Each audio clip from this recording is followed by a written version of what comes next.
So how would I start this story? One weird hobby that I have is that whenever I can go to a graveyard, I'll go to a graveyard. When I started to reflect on why that was, it's probably because I realized I'm the kind of person that really wants to try and control things. I want to try and control outcomes.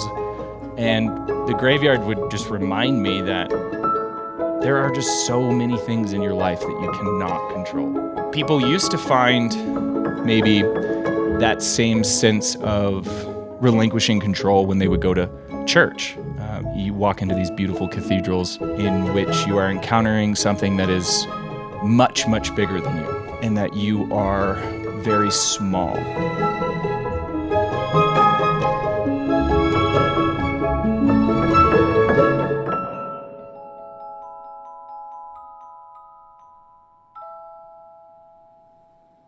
And in a very similar way, in nature, you go out for a hike in the mountains or whatever it is, you're reminded of your place in this gigantic, weird world.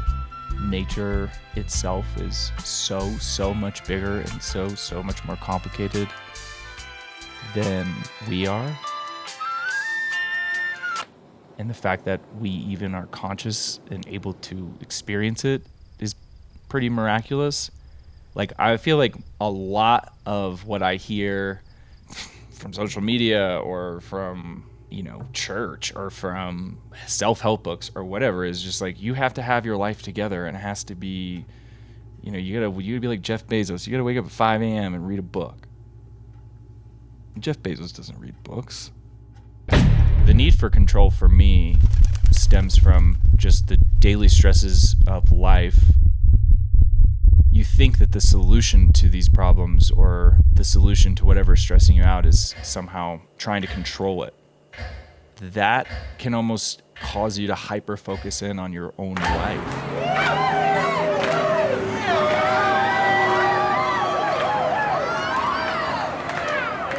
I notice that when I'm that far into my own thoughts and everything and just trying to figure out solutions to problems in my head, I almost miss all of these little small moments that make life beautiful.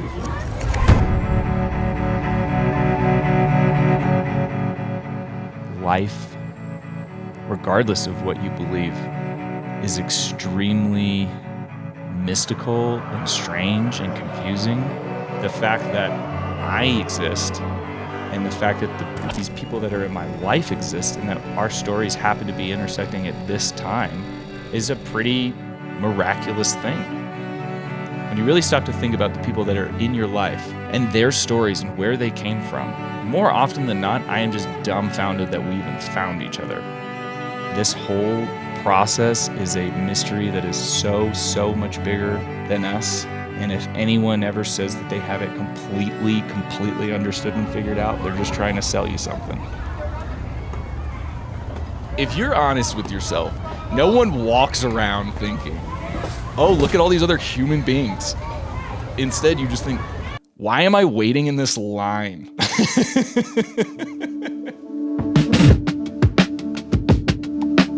At the end of the day, while I do have control over certain things in my life, there is an entire world of things that I don't have control over.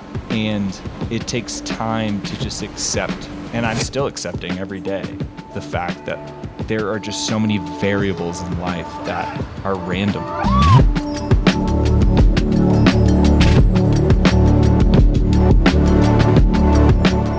Whatever we're doing here, I think part of it is accepting that name and those dates signify the fact that that is a unique story that happened here on Earth, and it's never going to happen again.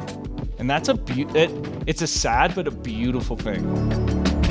And I'm almost thankful for it.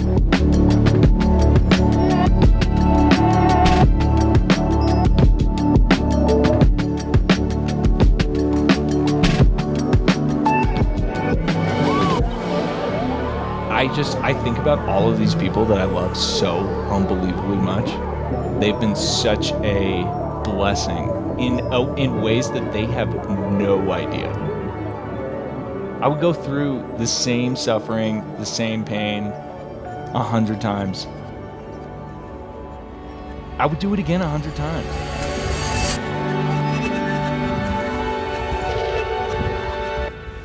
Worth it.